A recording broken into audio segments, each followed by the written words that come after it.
Bonsoir à toutes et à tous.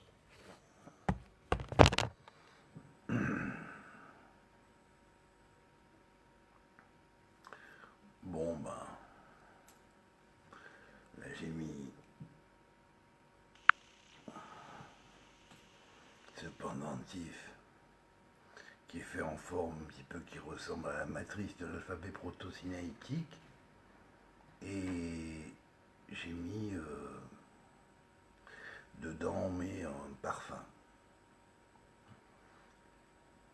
Le genre de buvard qu'on parfume. Et puis voilà, on peut faire comme ça de temps en temps. Mais en fait, ça sent autour. Alors c'est merveilleux, parce que la science des parfums avance, et sous peu je serai, avec l'aide de Dieu, apte à présenter ma série des 72 parfums en mode masculin et 72 types de parfums en mode féminin, basés sur le Jamais forage, et vous pourrez passer vos commandes. Voilà, parce que ce sera possible de les commander selon sa date de naissance. Alors, en dehors de ça, aujourd'hui, le sujet, c'est de parler de la merveille de l'alphabet proto-sinaïtique, notamment dans l'éclairage qu'il nous donne de la création, c'est-à-dire du processus de création. On avait vu, il y a quelques jours, je vous avais fait un cours là-dessus d'ailleurs, sur les lettres du proto-sinaïtique en relation avec les phases dans chaque jour de la création, mais pas seulement les jours, y compris les heures ou les temps précis de chaque jour de la création, puisque les 6 jours de la création, comme je l'ai traité dans mon Sefer Akadmon, sont équivalents à une équivalence de 5 milliards d'années pour le premier jour, 4 milliards d'années pour le deuxième jour, jusqu'au troisième, donc arrivé au troisième jour, l'intervalle de 3 à 4 est de 3 milliards d'années, puis 2 milliards d'années de 4 à 5, puis à partir de là, 1 milliard d'années, il va y avoir tout ce qui va suivre, c'est-à-dire la création jusqu'à l'homme.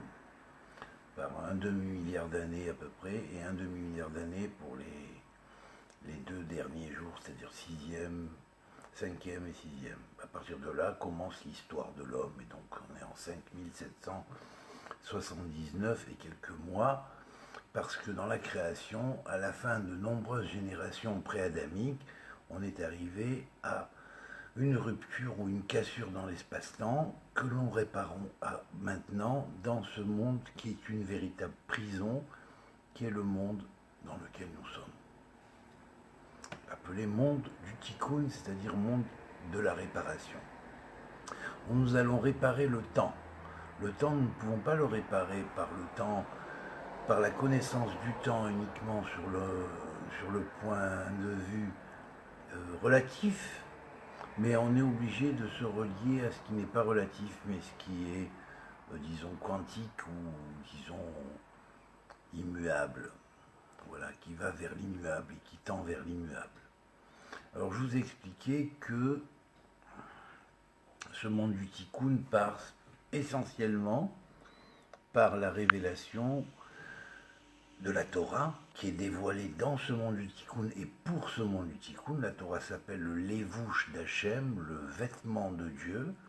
La valeur numérique de Levush, c'est le Hashmal que nous voyons dans la paracha d'Ézéchiel, qui dans les 48 chapitres nous définit en 4 fois 12 chapitres les différentes variations de ce Hashmal, c'est-à-dire de cette électricité ou lumière relative et supralumière ou superlumière non relative, mais quantique et au-delà, de vitesse en vitesse et d'intensité en intensité, qui sont des au-delà de la lumière par lesquels que Dieu maîtrise et par lesquels il crée les mondes. Ce qui fait que quelque part, la compression, comme je l'ai expliqué dans mon livre Sefer HaKadmon, la compression des 5 premiers jours de création et du 6e est une compression qui est relative aussi par rapport au temps que Dieu met pour faire le premier jour et tout ce qu'il fait le premier jour, deuxième jour, troisième jour, quatrième jour, cinquième jour et sixième jour, où il s'approche de plus en plus d'une compression de plus en plus grande du temps, mais il est évident que ces jours-là ne sont pas des jours simples, et ce sont des jours équivalents donc à un certain nombre de milliards d'années que je vous ai cités en début de cours, tel que je l'ai traité dans mon Sefer HaKadmon, qui est une véritable révélation. Sefer HaKadmon veut dire en hébreu le livre primordial. Alors donc, nous allons traiter et voir au travers du proto-sinaïtique aujourd'hui encore une nouveauté. Ça va nous aider à faire une découverte sur les merveilles qui se cachent derrière le proto-sinaïtique. Voilà, donc vous avez ici le premier alphabet proto-sinaïtique, le deuxième alphabet proto-sinaïtique, où on savait qu'il y avait 6 lettres qui différaient de l'un à l'autre. Elles sont presque toutes pareilles, 16 d'entre elles sont pareilles dans l'un comme dans l'autre, ce qui fait 32 en tout, puisque les unes émanent de Chokhmah, les autres émanent de Bina, de la Chokhmah. Donc on va voir les 32 voix de la Chokhmah, qui sont les 32 voix de la sagesse, et 6 lettres qui diffèrent dans l'un et dans l'autre, qui vont donner en tout 12 lettres qui ne sont pas semblables l'une à l'autre. Eh bien, ces 12 lettres vont construire ce que l'on appelle les 12 points dans une étoile de David, symbolisant la création faite en 6 jours et le Shabbat au centre. C'est la création faite en 6 jours, 1, 2, 3, 4, 5, 6, et enfin le 7e jour, le centre qui va symboliser le Shabbat. Alors vous avez ici, en proto-sinaïtique, ici j'ai pas coloré les lettres, ici j'ai coloré les lettres. Ce sont les lettres exactes, qui sont les lettres différentes, dont vous allez trouver donc 2 vaves différents de forme, 2 chet différents de forme, 2 mem différents de forme, 2 nun différents de forme, et 2 tzadik et kouf différents de forme l'un de l'autre. Alors nous savons que le vav et le chet sont dans la première section de l'alphabet. Quand on divise l'alphabet, on peut le diviser en 3 sections. Et donc, dans la première section, on va trouver le vav et le chet. Dans la deuxième section, on va trouver le mem et le nun, qui sont très importants parce que c'est la section du milieu. Donc, le mem et le nun jouent un rôle fondamental. Et la section de fin qui, elle, va avoir pour lettres le kouf et le tzadik et le kouf, qui forment le mot d'ailleurs ketz, qui veut dire fin des temps, fin des choses, fin de tout, quoi, fin du temps du tikkun. Et ce ketz, donc, est symbolisé par les 2 lettres de fin, disons, 3e section de l'alphabet. Elles sont hyper importantes, on a un message extraordinaire. Au travers du message du chet et du vav, c'est 14, c'est David, qui lui, c'est vrai, représente le milieu dans la phase des temps, par rapport à Adam. David est au milieu, et Mashiach est à la fin, qui découle de David, ou qui descend de David, selon tous les textes et tous les enseignements que la Torah a pu nous transmettre. Mais, à part cela, il y a donc le mem et le nun, qui sont ce que l'on appelle les maïm nugbin, les eaux féminines. Ces eaux féminines doivent monter, hein, de façon à ce que la féminité accouche le monde du royaume. Et ça va représenter le Kouf et le Tzadik qui vont symboliser dans les lettres finales l'introduction, la base des 3 lettres finales qui sont en plus du Mem et du Noun, c'est-à-dire le Tzadik, P et Kouf, Kaf, puisque ça fait aussi 190 en valeur numérique. Donc au travers des 2 lettres de la 3e section de l'alphabet proto-sinaïtique, on trouve une allusion au Tsepar, au Tzadik final, au P final et au K final. Il manque le Mem final et le Noun final qui eux apparaissent ouvertement et en tant que lettres dans la 2e section, c'est-à-dire dans le milieu, donc elles vont être la base de ce qu'on appelle la matrice qui va construire le monde et qui va former, dans lequel va se former l'enfant. Alors un Mem, c'est la matrice elle-même, et un Noun qui va représenter les os de l'accouchement, les os qui sont dans la poche amniotique. Ensemble, Mem et Noun font en valeur numérique Yam.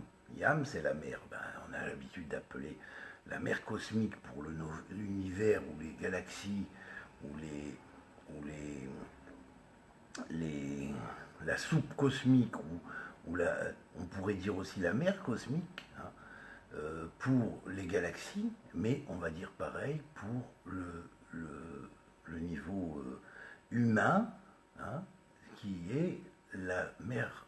Les eaux de la mer donc vont être appelées les Maïm Noukbin, les eaux féminines, et curieusement, même plus nous font en valeur numérique précisément 90, c'est-à-dire Maïm. L'enfant qui va naître, et qui va devenir roi, symboliquement, roi de son propre monde, né du père et de la mère, est destiné à devenir roi, c'est un prince. Hein. Mais c'est la raison pour laquelle de ses os va jaillir le prince, c'est-à-dire qui va devenir roi, ou l'être humain qui devra contrôler et apprendre comment marche sa fonction divine à l'image de laquelle il a été fait, l'image divine et la ressemblance divine à l'image de laquelle et la ressemblance de laquelle il a été fait. Au fur et à mesure donc où il va développer cette chose-là, eh bien évidemment, il va devenir Meller, roi. Or, au travers du mot roi, Meller même symbolise le moire, le cerveau. Lamed symbolise le lève, le cœur, même le moire. Lamed, le cœur. Hein, et Kaf, le kaved. Donc le kaved, le foie, va être lié au monde physique. Hein. L'énergie physique est emmagasinée dans le foie, précisément, le glucose, surtout qui sert de base à l'énergie du corps humain. Mais également, le lève, qui est le cœur, donc va représenter le monde non pas physique, matériel, plus sentimental et émotionnel. Alors que le kaf, le même va symboliser ce qui est directement en matrice, en rapport avec la matrice, qui symbolise le même lui-même, et donc le cerveau reçoit directement ces instructions de la matrice. Alors, il y a la bonne matrice et la mauvaise matrice. Là, il faut dire que depuis que le début de ce cycle du tikkun, la faute a été commise, qui est traitée dans la Torah, disons que cette faute-là, c'est donc la faute originelle, si on pourrait dire, de Adam Arishon, eh bien, on est tombé dans la mauvaise matrice, et dans cette mauvaise matrice, c'est de cette mauvaise matrice que Dieu, au travers de la Torah, reçue officiellement, va nous apprendre comment sortir de cette mauvaise matrice pour aller vers la nouvelle matrice du royaume réel et vrai. Et là, bon, le Christ, où Jésus est venu après Moshe, pour compléter l'enseignement et apprendre aux êtres humains comment travailler sur son intériorité de façon à mériter véritablement le royaume du ciel, et donc il va nous donner les clés pour ça, et d'où son aspect révolutionnaire, parce que on travaillait plus sur l'ésotérisme, et à partir du moment où on travaillait sur soi, on restait à l'écart, alors que lui, il a amené cela au monde entier. Voilà. Ça a été le principe de base de la diffusion de la Torah. Il fallait passer par là, étant donné qu'il y a eu une rupture avec le judaïsme originel qui contenait les trois aspects. Le danger, quelquefois, dans ce système-là, c'est-à-dire dans le développement de son principe messianique dans chacun, comme l'a montré Jésus, il a expliqué et donné les clés pour y arriver à ça, si on sait lire bien les textes, bien évidemment, alors à ce moment-là, il y a le risque de se prendre au jeu, et pour ne pas s'y prendre, alors bien évidemment, la troisième forme qu'on appelait le retour à Dieu et la reconnaissance de Dieu uniquement sans passer par des intermédiaires, c'était ce qui a donné, si on pourrait dire quelque part, l'islam en tant que troisième religion monothéiste. Voilà. Donc là, à partir du moment où on sait ça, on comprend les choses. Mais il faut que les trois religions monothéistes se donnent la main, coopèrent, comprennent, qu'ils sont l'une complémentaire de l'autre dans ce judaïsme, christianisme et islam d'exil, à moins qu'on retourne au judaïsme originel qui contenait tous les éléments à la base et à l'origine. À ce moment-là, ce sera la religion de la fin des temps ou la révélation de la vérité, qui se révélera en tant que véritable dernière, qui étaient les premiers, et les premiers seront les derniers, parce qu'ils étaient effectivement les premiers seront les derniers. Voilà. Donc, ça n'a rien à voir avec la dernière des religions qui a cassé avec les deux premières et qui s'en sert uniquement à des points de vue politiques. Voilà. Alors maintenant, ce que nous allons faire, c'est traiter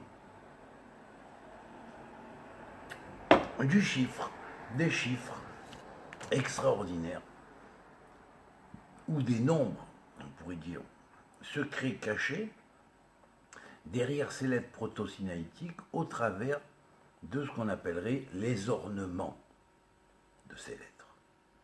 Les ornements, c'est-à-dire soit les cercles, par exemple, comme ça, c'est un type d'ornement, ou soit comme ça, en chauffarotte, qu'on appelle en trompette, au bout. Hein. Ce sont des trompettes par lesquelles les anges tonnent des trompettes dans le ciel, ou les chauffarottes, c'est-à-dire les corps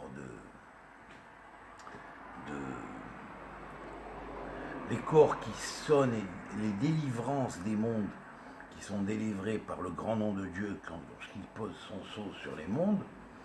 Alors, bien évidemment, là, les anges entrent en louange et les maîtres Ron, ou les maîtres Rune, ou les maîtres Rune, et les maîtres Ran et Rin, bien évidemment, vont chanter les louanges de Dieu et la gloire de Dieu.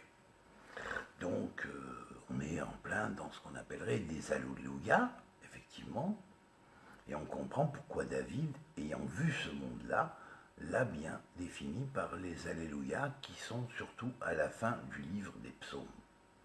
Alors, maintenant, nous allons nous livrer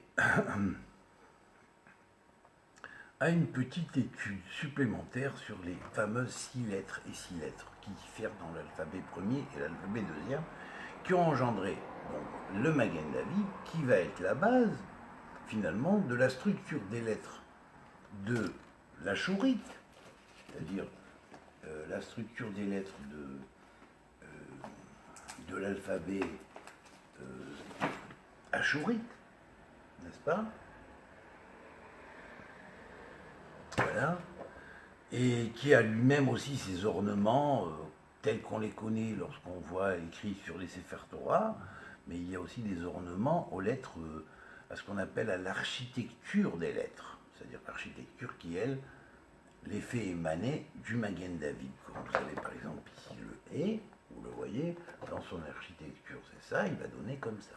Okay. Là aussi, il y a bien évidemment des cercles spirituels des cercles qui vont symboliser des étoiles dans le ciel, et qui vont redonner la portée cosmique à cet alphabet, avec des précisions exactes de points dans le ciel avec latitude et longitude d'étoiles.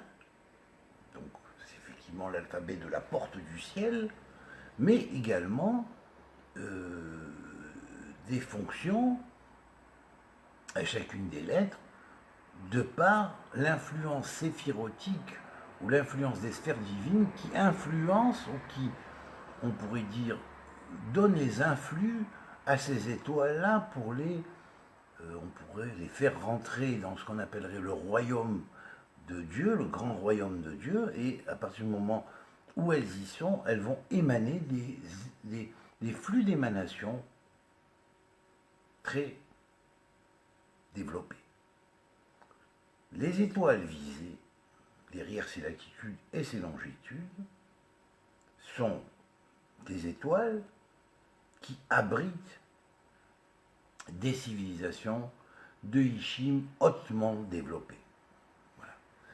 Alors maintenant, on va voir, une fois qu'on a fait le total des cercles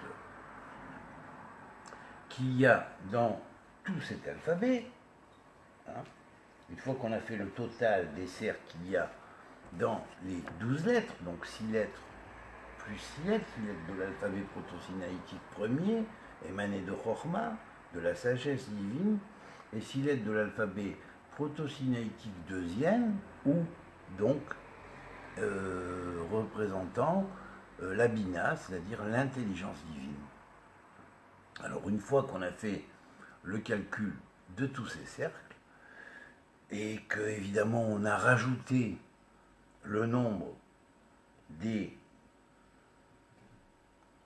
attributs, comme celui-là par exemple, vous voyez qu'au-dessus, il n'y a pas seulement un cercle représentant une étoile, ou même une étoile couronnée avec 3 couronnes, mais une étoile couronnée un peu plus grosse et couronnée avec 7 couronnes, donc ça c'est spécial, ce sont des emblèmes.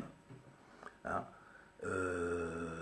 Dans cette calligraphie, évidemment, la couronne de 7 va représenter à la fois le contrôle sur les 7 chakras, sur les 7 plans de l'arbre de vie, et va représenter la couronne suprême de la Torah, qui inclut la totalité des sphirotes et du contrôle des sphirotes, des sphères d'émanation divine et des 7 plans de l'arbre de vie.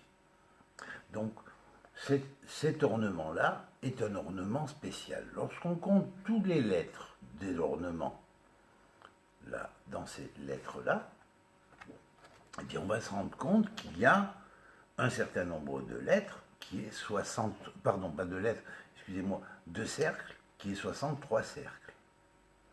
Plus l'ornement spécial, qui va être le 64e, eh bien, on a, comme je vous l'ai dit dans le cours précédent, la relation directe avec la clé de ce qu'on appelle le Yiking, qui est Sini, mais Sini s'écrit pareil que Sinaï, chinois s'écrit pareil que chinois, parce que il y a eu un exil des tribus en Chine à partir du 5e siècle avant l'ère grégorienne, chrétienne.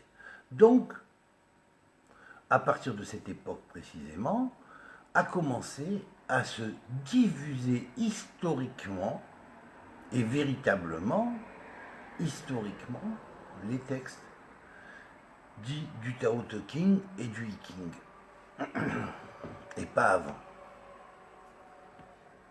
Bien qu'il existait un proto-sinaïtique, ce proto-sinaïtique avait une relation avec Ranor qu'il a établi à l'origine, et il a établi selon les clés du proto-sinaïtique et même de la chaurite dont il a eu vision, même s'il n'était pas encore dévoilé officiellement.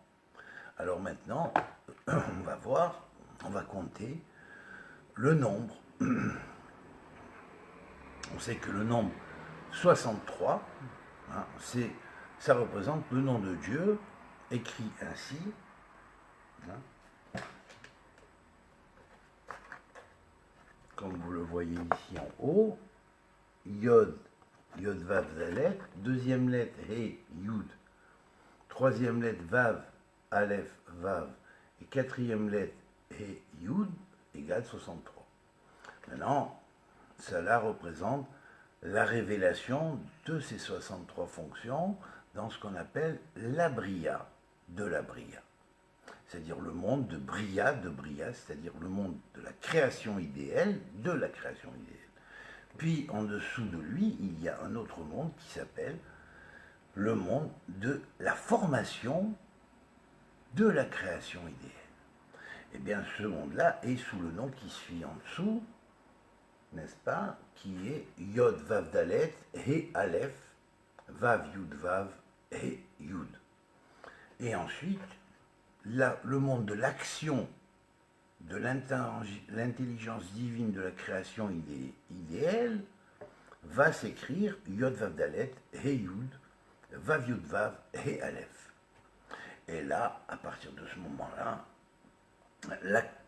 la couronne qui est tout au-dessus ici, avec les 7 en dessous, vont officialiser les couronnes des 7 plans du Malchut dans Bina, c'est-à-dire Bina, on sait que Bina représente le monde de la mer divine, mais c'est pas n'importe quelle mer, c'est la mer d'en haut.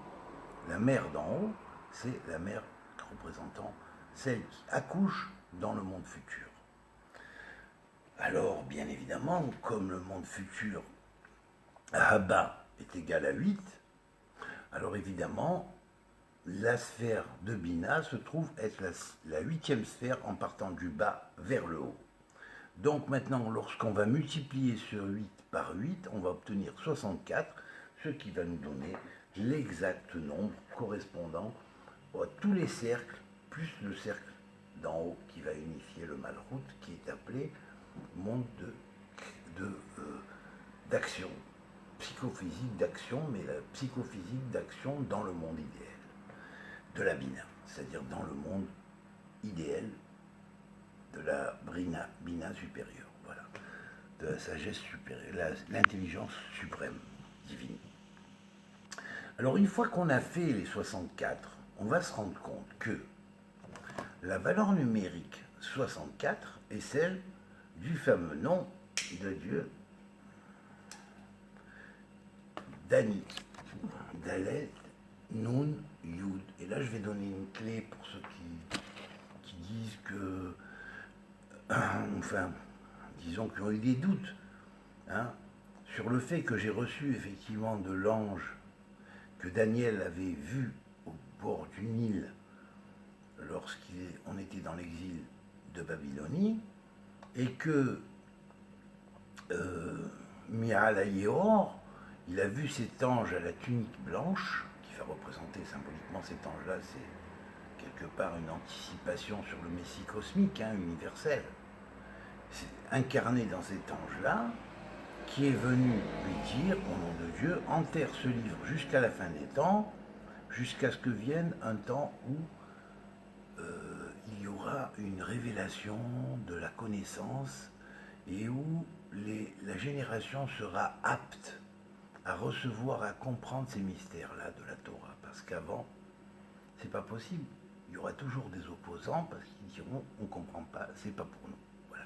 Et même aujourd'hui, s'il y a des opposants, alors qu'Alva Homer a plus forte raison, il aurait pu en avoir dans les siècles qui ont précédé, mais dans les siècles qui ont précédé, la différence, c'est qu'il y avait toujours des Chachamim et beaucoup plus de sages qui étaient capables de comprendre que cela représentait un savoir réservé, mais aujourd'hui, ça n'est plus un savoir réservé, c'est un savoir qui doit accéder et se répandre sur toute l'humanité.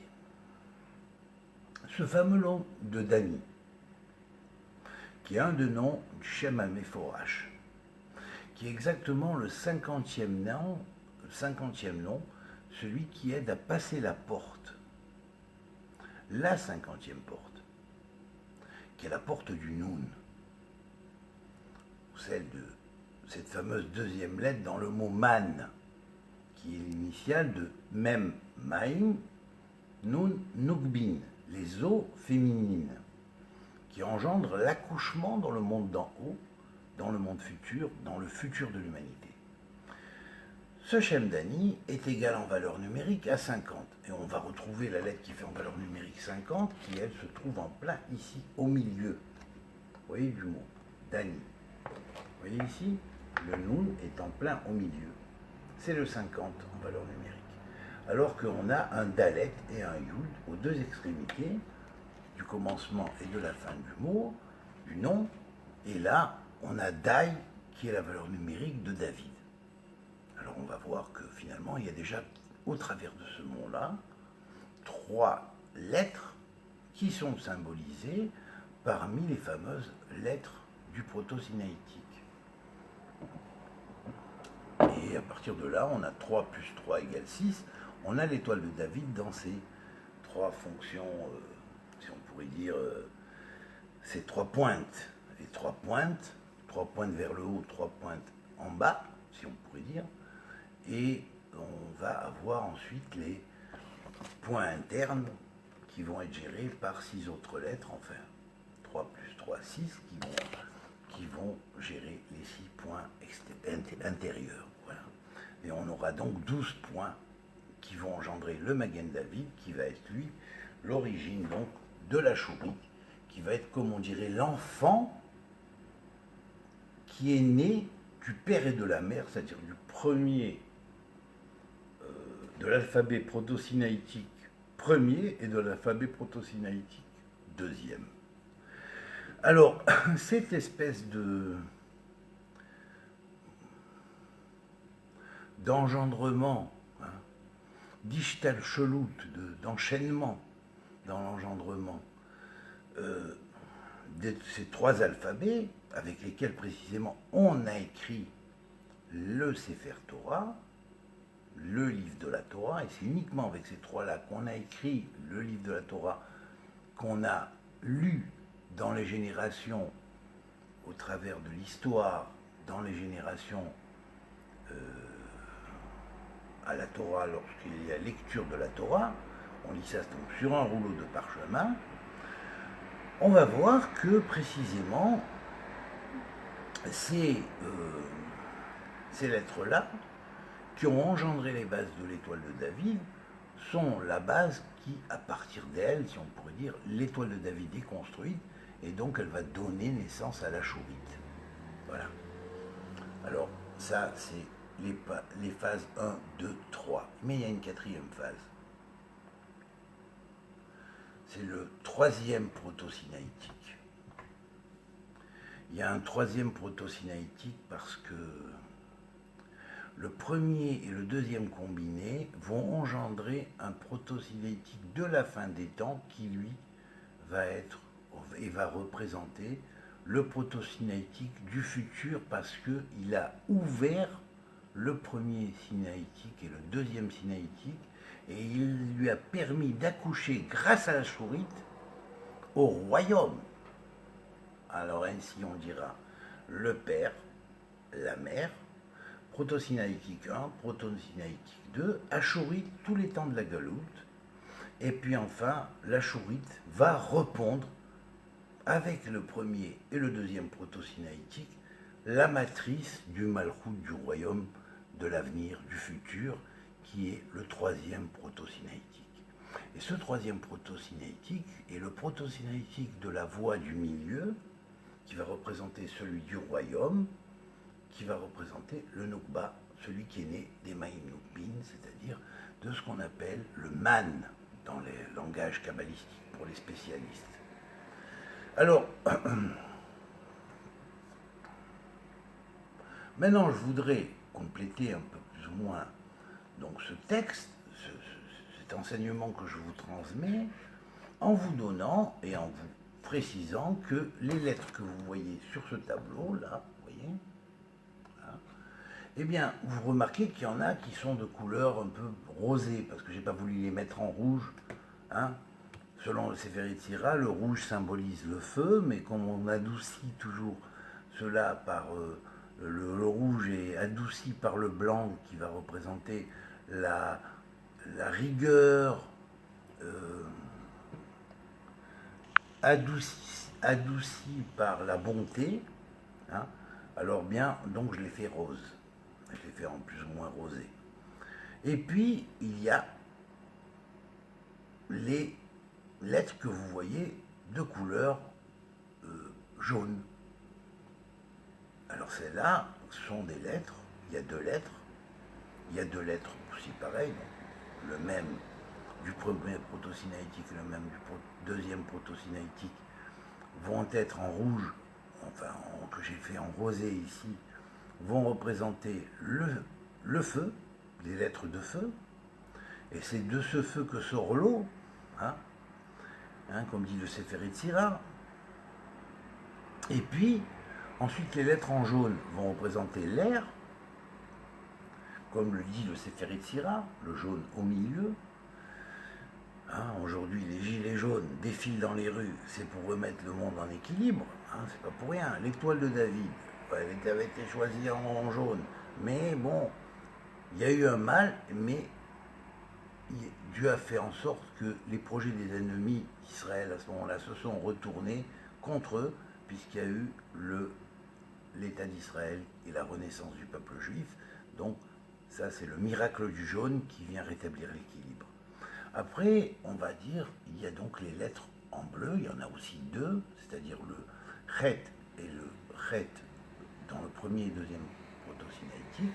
C'était le kouf pour les lettres d'air, en jaune, et là, les deux chet vont être en bleu. Alors ce sont des lettres d'eau. Et puis, enfin, 1, 2, 3, 4, 5, 6, ou 3 lettres qui sont redoublées, puisqu'elles sont en proto-sinaïtique 1 et en proto-sinaïtique 2, qui vont engendrer 6 autres lettres, donc ce vont être donc les 6 lettres de l'élément terre. Et nous avons donc l'allusion dans ces fameuses 6 lettres aux 4 éléments. Ça aurait pu tomber autrement, il aurait pu y en avoir 3 d'un élément et les deux autres d'un autre élément, et puis une d'un troisième élément, et puis il n'y aurait pas eu de quatrième élément, où il y aurait eu tout en 2 éléments, ou un élément, ça aurait été possible, mais non. Là, les 4 éléments sont signifiés, c'est pas pour rien. Voilà. Alors, et ça fonctionne parfaitement avec la pyramide, la notion pyramidale, si on pourrait dire, des représentations en numérique. Alors bien évidemment, il y a beaucoup à creuser dans cette notion. On va se rendre compte d'une chose, c'est que 64, c'est-à-dire grâce à cette couronne-là, septenaire, qui sont les 7 couronnes du cercle étoilé que vous avez ici, en haut du Chet, ça va représenter vraiment l'étoile du monde futur, et du tikkun total, et elle est sur la pointe supérieure.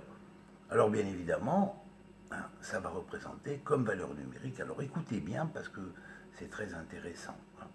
Glal, c'est-à-dire Golel aussi, la racine Golel, celui qui fait rouler le monde, qui fait rouler les vagues, tourner les vagues des temps, tourner les vagues en tant qu'onde, tourner les vagues en tant que les vagues de la mer, aussi bien que les vagues de la lumière. Et là, on va avoir aussi la valeur numérique de l'égal vers la vibration. Vers la vibration légale, bien évidemment, l'égal. Et puis, on a aussi une autre combinaison, c'est l'élag. L'élag, c'est-à-dire pour le logos, mais aussi pour la bonne mesure des choses. Là, on est toujours à l'analyse du nombre 63, qui est la base des cercles, sans compter le cercle qui est tout en haut. Et puis, on va voir que c'est aussi égal à Galé Aya, les vibrations, les ondes qui ont été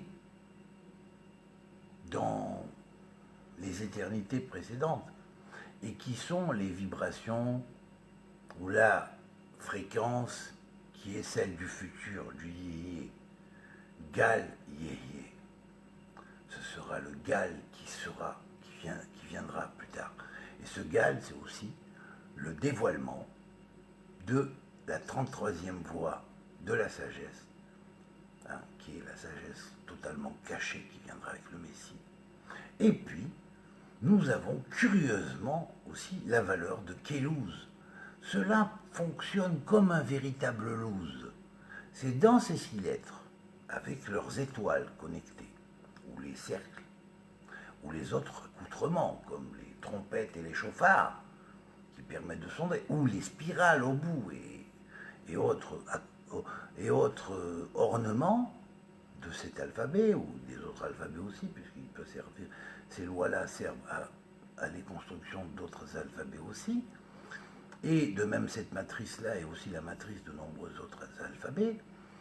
Mais, curieusement, on va se rendre compte que c'est aussi égal à Louzra, ton louz. Sa fonction est de fonctionner comme le louz. La fonction de ce nombre de points est de fonctionner comme le louz qui va te reformer ou te préparer pour le monde futur et va préparer ton louz personnel à toi, hein, comme un mage, comme un véritable mage, comme une commande qui émanerait du point com suprême, oui, eh bien, cette chose-là va fonctionner en toi pour programmer le futur développement de ton corps, on pourrait dire, de ton corps éthérique, spirituel, de ton corps glorieux, et qui est le corps de la résurrection véritable. Et alors là, il y a une chose fantastique, hein, c'est que c'est égal à Saba, l'ancien d'Israël. Israël Saba, c'est un concept en Kabbalah qui est relié précisément au signe de la balance, mon ascendant, premier degré, comme premier degré de l'ascendant du monde qui va commencer le 6e jour de création avec la création d'Adam, homme fait à l'image et à la ressemblance divine, qui précisément au premier degré de la balance, le premier Tishré, va être créé. Et donc, mon ascendant aussi se trouve au premier degré de la balance, et j'en suis fier. Parce que je reflète cet enseignement et je retransmets cet enseignement. Parce que je suis né dans les données cosmiques que Dieu a préparées pour que cet enseignement puisse être restitué et passé. Eh bien, le monde du Tikkun est relié à ce point-là essentiel. Le Gmara Tikkun. Et c'est à partir de ce Gmara Tikkun qu'on va se connecter avec l'Ensof, l'infini. Voilà pourquoi l'Ensof, qui rachetait vote ou tête de lettre As, Aleph, Samer, As, ou axe du monde. Okay. Quand on met un point dans le Samer, on a axe du monde, axis mundi, comme on dit en latin, hein, ou le fameux Ba Ensof est égal à Saba. Saba, c'est celui qui est la première cause, Sab, Siba, hein, Sab de Siba, la cause la plus ancienne, desquelles sont dérivées toutes les causes qui doivent mener au futur. C'est le secret du sabbat, de l'ancien des temps, l'ancien d'Israël. Et cela se maintient dans Béas, dans l'axe, mais aussi Béor Ensof, lorsqu'on le prend en anagramme, vers la lumière de l'infini. Puisque l'accouchement de l'enfant doit venir et doit être dans le monde du Malchut, du royaume, non pas des mondes, mais de ce qui précède les mondes, c'est-à-dire le royaume de l'infini, qui transcende tous les mondes. C'est ça le Gmara Tikkun. Alors, bien évidemment, maintenant, je vais vous parler d'une chose qui est le grand secret de pourquoi le nom d'Aleph a été donné à la première lettre. Parce qu'en proto-sinaïtique, si on s'amuse à compter le nombre de cercles, eh bien on va trouver 106 cercles, plus 5 ornements comme l'ornement que vous avez vu, qui est un demi-cercle au-dessus d'un trait par exemple, et une droite qui est en horizontal, en verticale, et donc il y a soit un cercle, soit un demi-cercle avec 1, 2, 3, 4, 5, 6, 7 traits qui représentent des couronnes de lumière. Alors, bien évidemment, ici, lorsqu'on compte pour la totalité du premier alphabet proto-sinaïtique le nombre total des cercles, nous trouvons 106 cercles pour les 22 lettres, plus 5 ornements supérieurs, spéciaux, ce qui va faire en tout 111, valeur numérique de Aleph, qui veut dire l'un. 111, 1, 1, 1. C'est-à-dire cette unité va s'étendre depuis le monde spirituel vers le monde cosmique. Et du monde cosmique va passer au troisième plan, qui est le plan biologique, cosmo-biologique. Et exactement psychophysique. Alors, ces 111 fonctions, 111 étoiles, pour les 22 lettres, vont nous donner la clé du pourquoi dans le premier alphabet proto-sinaïtique, toutes ces lettres-là travaillent en concert et sont toutes liées à l'Aleph. Qui est quoi? En proto-sinaïtique, il se faisait comme ça. Et alors, du fait qu'il se faisait comme ça, il allait représenter par ces 5 cercles les lettres dites Garonne, du Garonne en bas, du Garonne en bas, à guttural, les lettres du Kher en haut, le cercle d'en haut, dans la bouche, on a les palatales. Et puis, au fond, puisque la gorge, au fond de la gorge, on a la langue qui est tout au fond, elle est la plus proche du fond de la gorge, après la gorge, avant la gorge est en dessous, mais horizontalement, je parle. Donc, les lettres linguales sont signifiées ici, alors que les labiales sont par le trait d'en haut et les dentales par l'étoile le cercle d'en bas. Alors bien évidemment, ces 5-là vont accoucher ensuite ce qu'on appelle les 5 lettres finales, et ces 5 lettres finales vont être dévoilées en plus des 22 dans le fameux alphabet achorite. Et là, il y aura des formes spéciales à 5 des lettres finales. En rapport avec ces 5 ouvertures de la parole, qui sont liées aux 5 lettres du nom d'Élohim, qui créent les mondes par les 5 fois le mot lumière, déjà, il met toute la base du monde en place dans le monde de la lumière, puisque le mot lumière est répété 5 fois dans le Maaseh Bereshit. Je ne sais pas si dans les chroniques d'Oussaria Shishin, il est marqué 5 fois, mais enfin, sumérienne, dans les chroniques sumériennes, il n'est pas spécialement marqué 5 fois, et le nom de Anunnaki ne contient pas forcément 5 lettres, donc ça ne va pas de parallèle. Voilà. Alors, bien évidemment, la Torah, c'est la Torah. C'est pas du plagiat. Que le plagiat ait été fait sur la Torah et qu'on ait adapté en fonction de ce qui s'est passé dans l'histoire, c'est une chose. Mais de là à faire le contraire, ça c'est autre chose. Voilà. Alors, la Torah marche aussi avec un enseignement oral que malheureusement, le peuple juif aujourd'hui a pour la plupart perdu, même s'il en reste encore beaucoup, grâce à Dieu, beaucoup. Mais il y a aussi une bonne part qui a été perdue. Voilà. Alors, maintenant, ces 5 ouvertures donnant les lettres vocales, gutturales qui sont le Aleph, le He, le Het et le Ain, et j'ai expliqué que ces 4 lettres-là symbolisent les phases du développement de la lumière. Je ne rentrerai pas plus dans les détails, mais si quelqu'un est assez branché sur la chose et veut en discuter avec moi, je suis prêt à lui expliquer pourquoi c'est comme ça. Voilà, maintenant,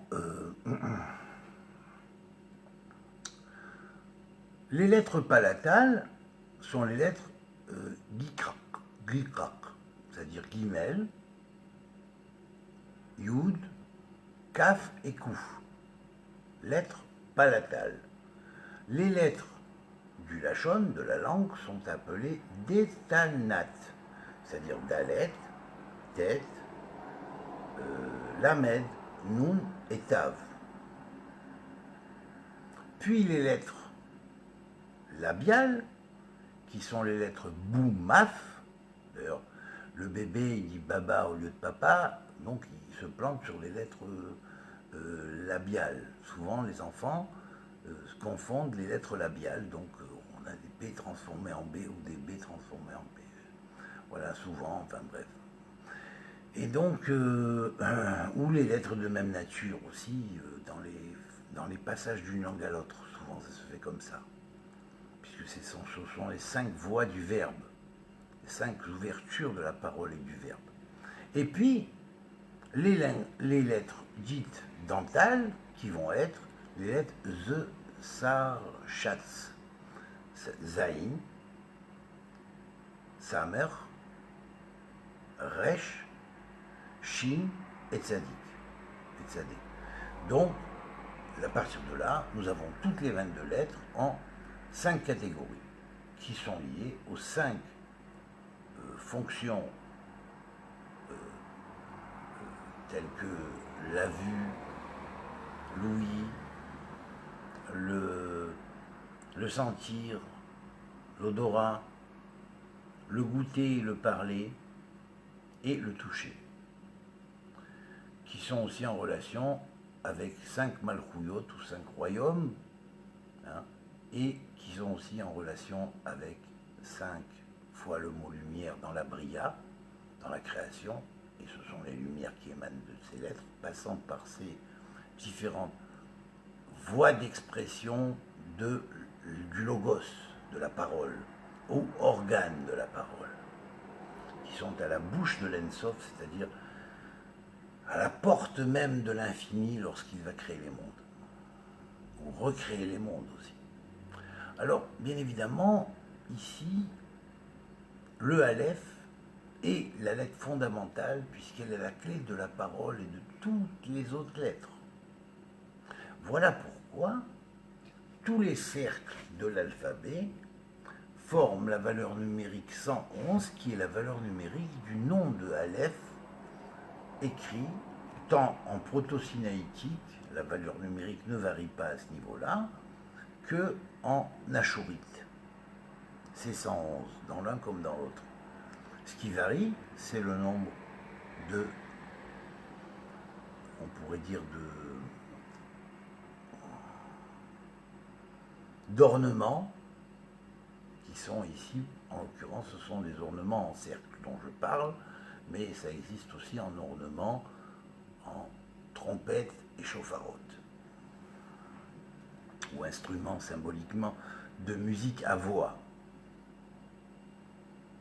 Instrument de musique à voix, passant par le souffle, ou le roi. Voilà. Puisque le verbe et le roi sont proches. Hein. Bidvar Hashem, par la parole de l'Éternel, les cieux se sont formés, ou birouah piv, et par le souffle de sa bouche, kol sevaam, toutes leurs armées, armées du ciel et armées de la terre. Alors, bien évidemment, lorsqu'on fait le compte comme ça, on se rend compte qu'on a 5 qui nous rappellent, 5 ornements qui nous rappellent les 5 finales aussi. Mais on a le nombre 106 qui est la clé du cave. Le cave symbolise comment? C'est le rayon.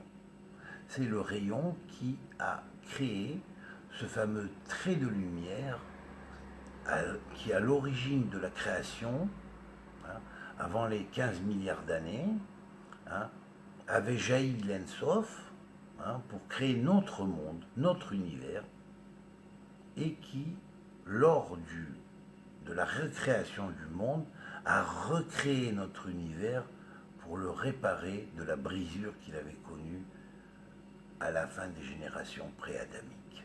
Voilà.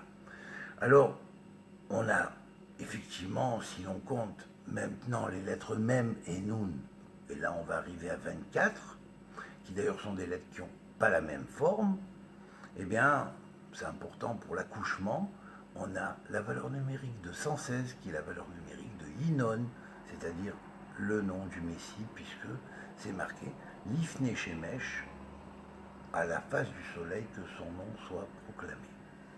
Voilà. La totalité avec les 5 ornements spéciaux va donner 121, qui est le nombre de Yanin, puisqu'on écrit Yud Nun, Lifnei Shemesh, Yanin Shemo, que son nom soit glorifié.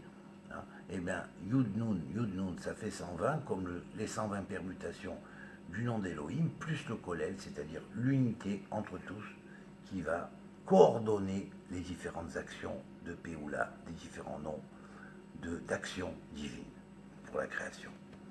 Voilà, ça c'est pour le premier alphabet proto-sinaïtique. Alors dans le deuxième alphabet proto-sinaïtique, pour les 22 lettres, on va trouver 108 cercles normaux plus 3 cercles ornementaux spéciaux, ce qui va donner en tout, hein, bien évidemment, 111, encore une fois, curieusement.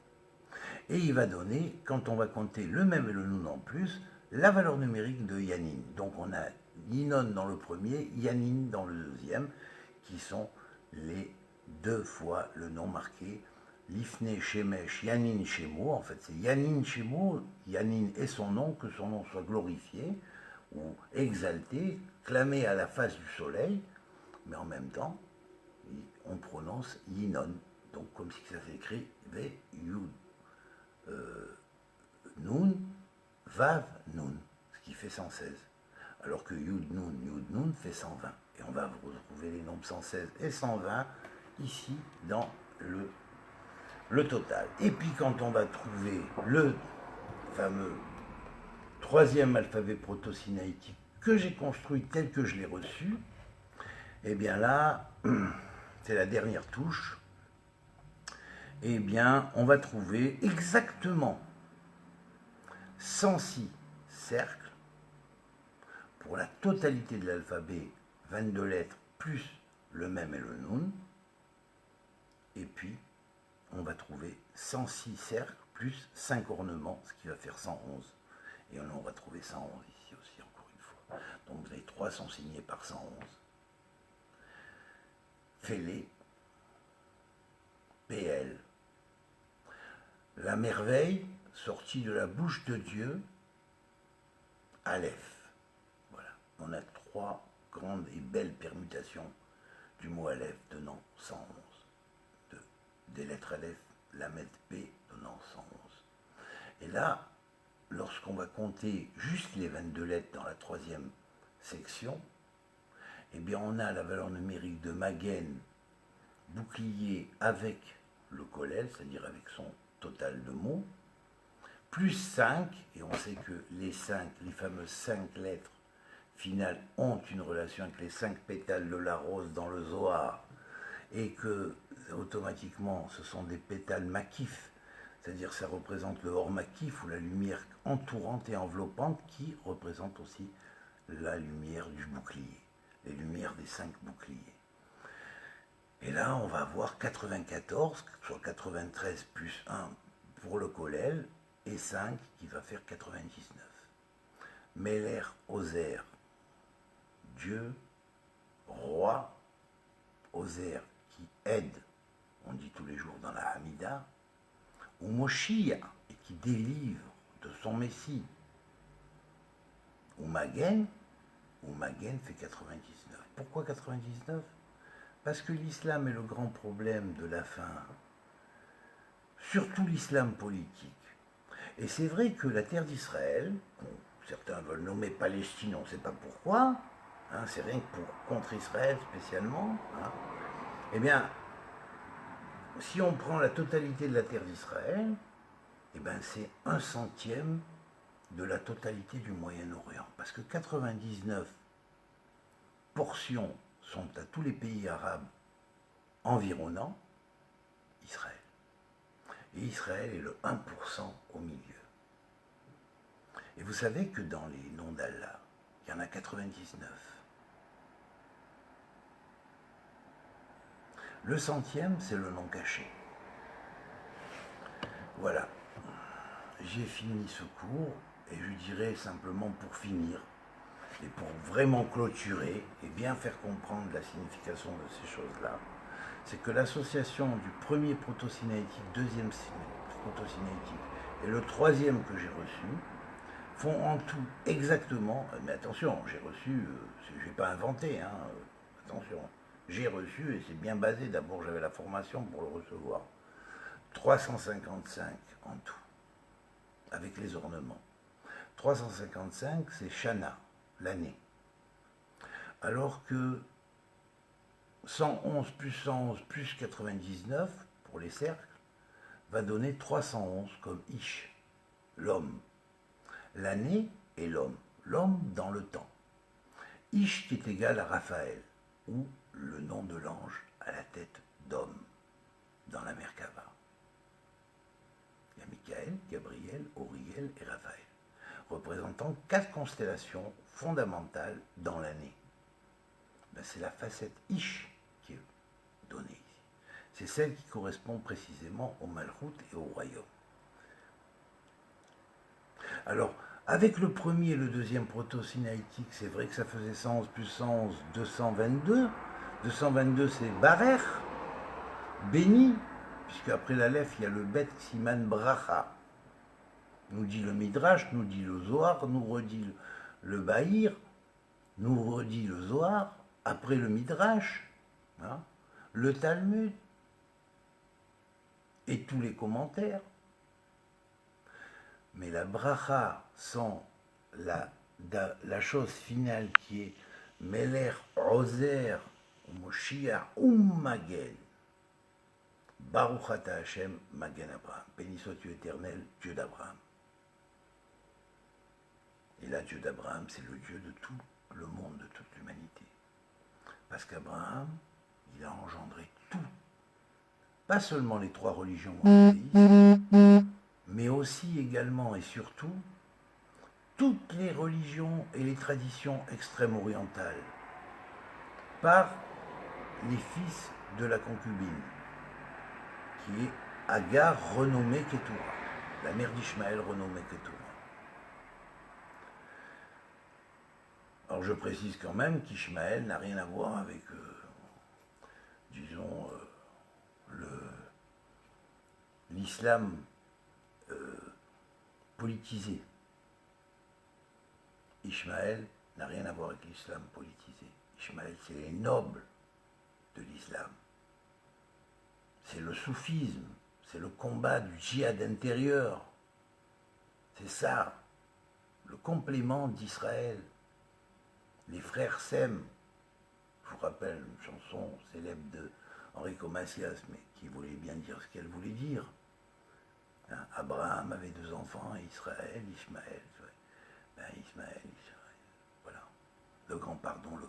On y arrivera à la fin. Voilà. Donc j'ai terminé mon cours. Hein, et je vous ai expliqué par le secret de 22 plus 27 égale Q Ma, le Q 26 plus le Ma, le Milou de 26 donnant Adam, hein, ou le remplissage des lettres de Yud Ke Vav Ke qui donne 45 en valeur numérique, qui donne aussi les chromosomes de l'être humain, hein, qui confectionne son plan génétique.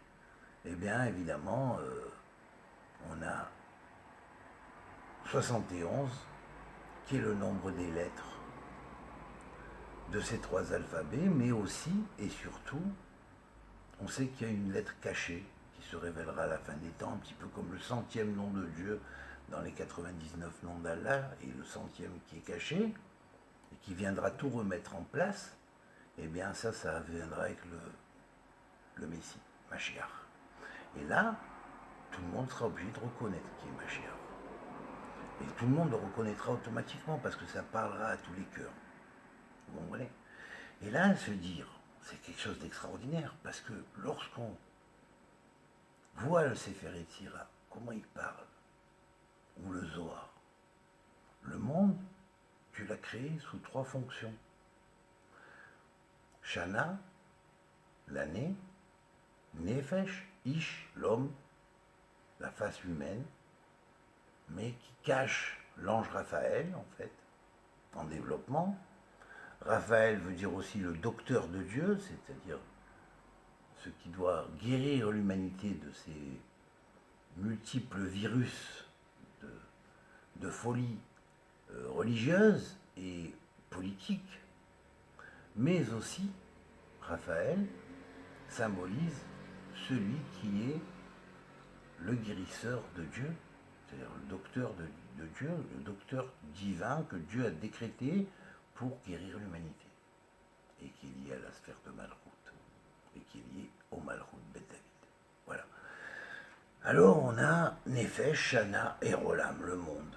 Voilà. Ben, le monde, ben, on le retrouve au travers du nombre de 120 plus 1, qui est toute la création ordonnée par les 120 attributs de création divins qui sont liés aux 120 permutations du nom de Dieu, et l'un global qui les unifie tous, le supermonde quantique. Voilà. Alors ben ça va, je vous ai tout dit.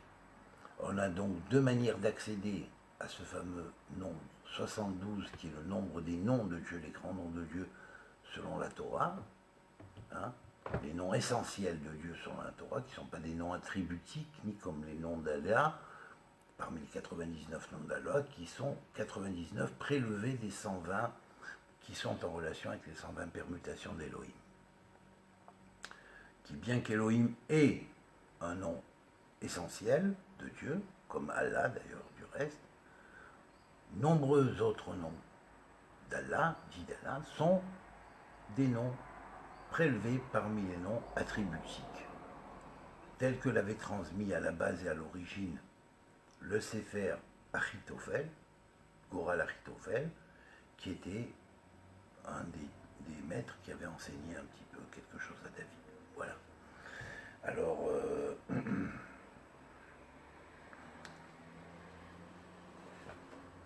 maintenant, le rapport qui existe entre ces lettres et ces 120 permutations, là, c'est un échafaudage, c'est quelque chose d'extraordinaire.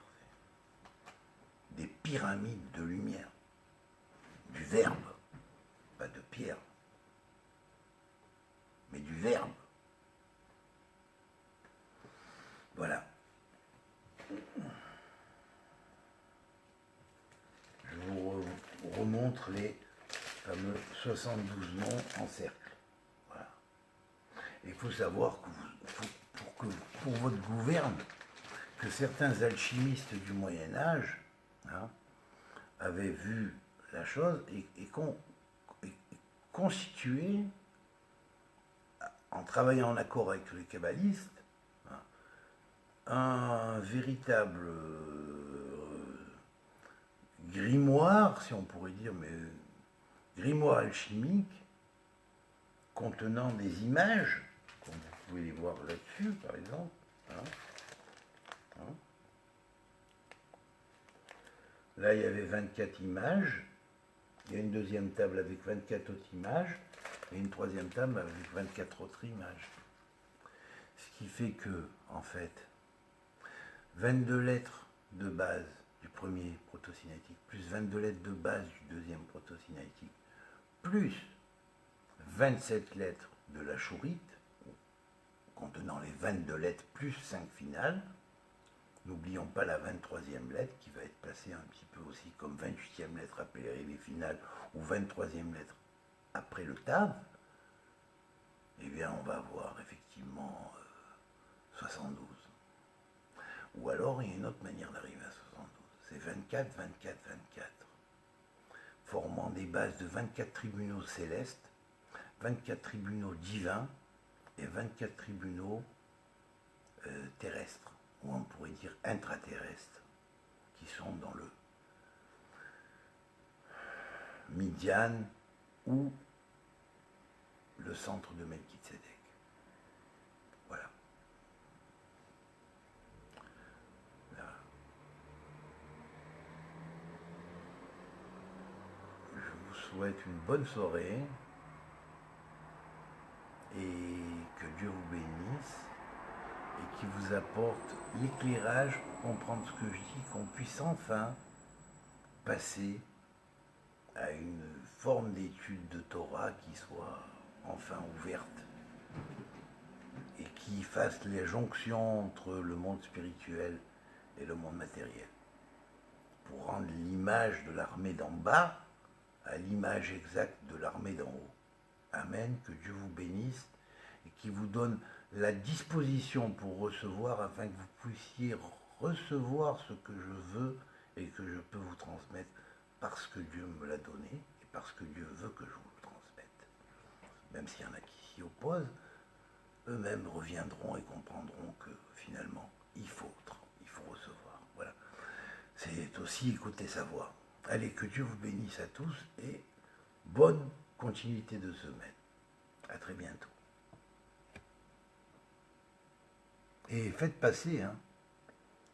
Partagez, transformez, moi je vous transmets, partagez, transformez. Transmettez, pardon.